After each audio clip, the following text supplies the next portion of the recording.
In 1992, Bernard Rose's Candyman haunted anyone who dared to say his name 5 times in front of a mirror. The R-rated American horror movie made its $9 million budget alone in the US 3 times back and was a moderate success with audiences and critics. While researching on urban myths, student Helen comes across the legend of Candyman, a black artist who fell in love with a white woman at the end of the 19th century and was then cruelly killed by order of her father. He kills now, no idea why, anybody who speaks out his name 5 times in front of a mirror. But not really, rather people nearby, and most of them just because they have something to do with Helen, who thereby actually also completely without reason becomes a suspect. She's just constantly at the crime scenes, covered in blood, with a murder weapon in her hand, so obviously pure police harassment. When she tries to stop him in the final, she dies herself, and reappears a year later, and again no idea why,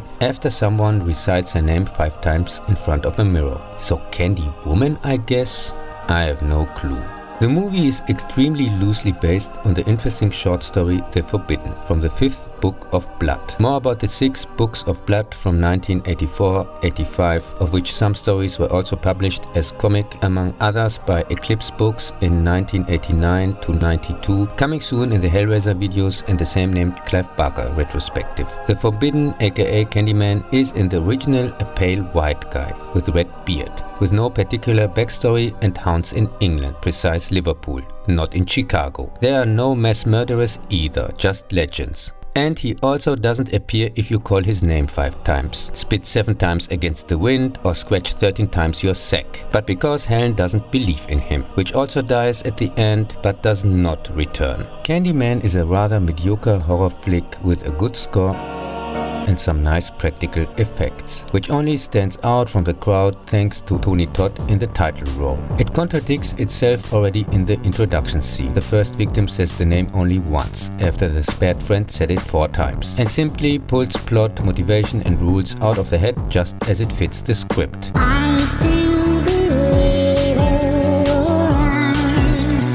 I just don't care what you've done in your life. If Candyman doesn't want to be forgotten, why the hell does he constantly let others take the blame for his actions? When I saw Candyman back then in the cinema with some friends, we thought it was quite silly and boring. And even today, after 29 years, the movie hasn't really become better. It's quite the opposite. His alleged cult status is, in my opinion, the real urban legend. For reasons, in 1995 he moves on to New Orleans in Bill Condon's Candyman Farewell to the Flesh, in Germany as Candyman 2 The Blood Revenge, where not only his real name is mentioned, Daniel Robertile, but also his origin story is shown. There he is summoned by teacher Annie, whose father was killed by him. And I'll fly with you. Meanwhile, her brother is wrongly imprisoned for another of his murders. Just typical Candyman. He wants to kill Annie/take her to the afterlife because she reminds him a bit of his former love. I'll fly with you.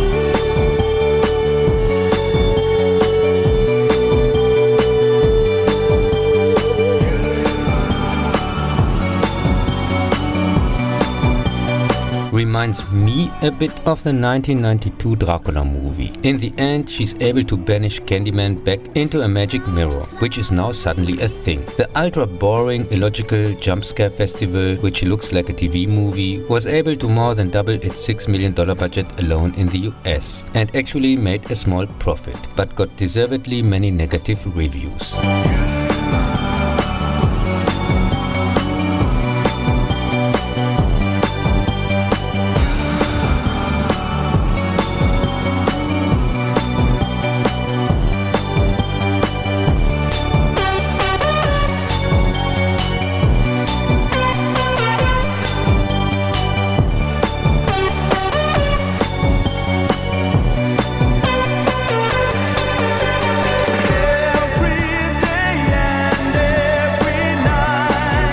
And is still high art and Citizen Kane compared to Turi Meyer's Candyman 3 Day of the Dead from 1999.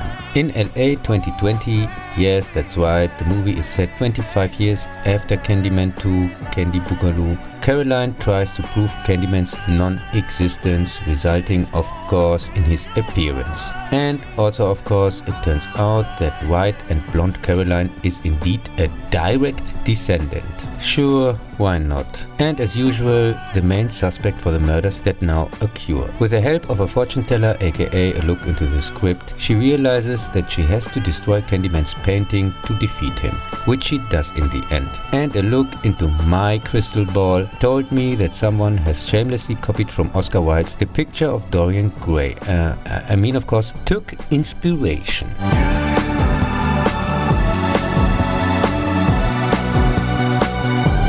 The ridiculous junk with zero entertainment value and bad joke as lead, who couldn't even act her way out of a paperback, appeared at that time direct to video, in my case direct to garbage can, and was quite rightly laughed at by audiences and critics. I could successfully ignore it for 22 years, but now I had to sit through it for the rare view. From my point of view, the true curse of the Candyman.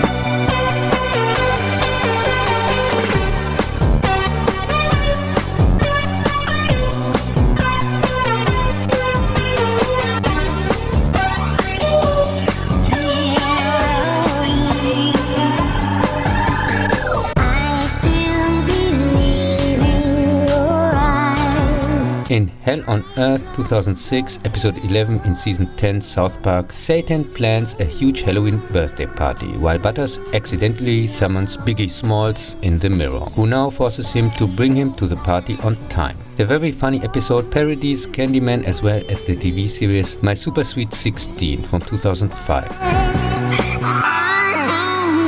2021 sees the release of Nina Da Costa's Candyman as a direct continuation of the original. When the unsuccessful artist Anthony aka The Baby from the 1992 adaptation, summarized and constantly interrupt as artsy-fartsy shadow cutscenes, uses the Candyman story as inspiration for his paintings, he unintentionally brings him back to life. People from his environment are gruesomely killed and he gradually loses his mind. I will also lose my mind if I have to watch more productions by absolutely talent-free, totally overrated wannabe black rights defender Jordan SJW Peele, who also co-wrote the so-called screenplay. But later more on the artistic funeral of this cult of guild follower hack, who therefore is constantly praised to the skies by spineless bootlickers and gets for no reason awards blown up his ass after I have buried his Candyman stillborn. I'll fly with you.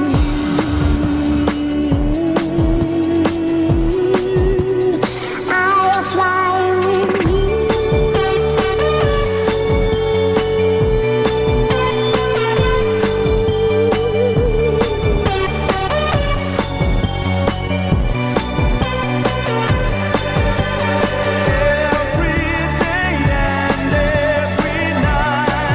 This puke boring, completely illogical flick with uncharismatic sleeping pill as lead, in which almost nothing happens and whose plot slowly bumps along, tries to get all the woke and SJW points. The smart ass women are annoying as hell, and the same goes for the Explanator 5000 FAQ edition, a real pain in the ass throughout the whole movie. More than once terms like white supremacy are used and white people are generally portrayed as stupid, arrogant or outright villains. They are also primarily the victims.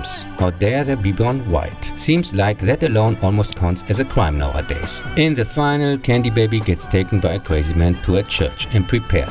I also suspect somehow sedated, he gets his arm removed with a saw without even blinking. Only for him to be shot by, of course, white police and then turned into the new Candyman. To forcefully push through the oh so important message of bad white people kill innocent black people. See? This is quite typical of a Jordan Peele production, who, much like his buddy Jar Jar Abrams, see the Star Trek and Star Wars obituaries, doesn't have a single original bone in his body, and also exclusively respectively comes along with empty mystery boxes, stolen from everywhere ideas and half-baked, never thought-through bogus stories. But mainly hijacks already established franchises and names and then burns them as a vehicle for his anti-white propaganda. At the end of Candyman is even referred to organizations that support racial justice, and this from the biggest racist on this planet.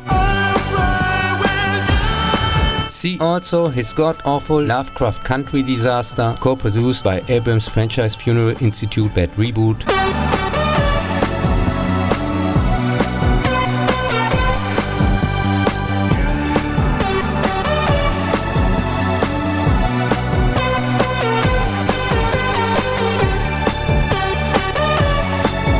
Or his ultra-racist SJW Twilight Zone abomination.